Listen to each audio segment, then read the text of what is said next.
आभाळाची आम्ही लेकरे हे कविता प्रस्तुत करणार आहोत. कवी आहे वसंत बापट.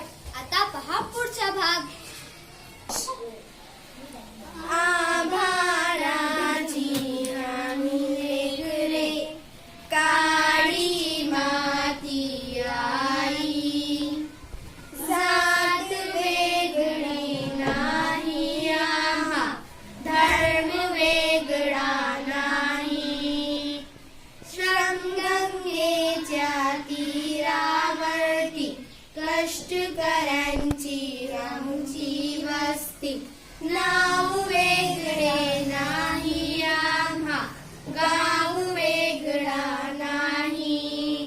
इमान आम्हा एकच ठावे, घाम गाडून काम करावे. मार्ग वेगळा नाही आम्हा, स्वर्ग वेगळा नाही. माणुसकीचे अभंग नाते आम्हीच आमचे भाग्य विधाते. पंथ वेगळा नाही आम्हा, संत वेगळा नाही. आभाळाची आम्ही लेकरे काळी माती आई, जात. तर पाहिलात का आभाळाची लेकरे. धन्यवाद.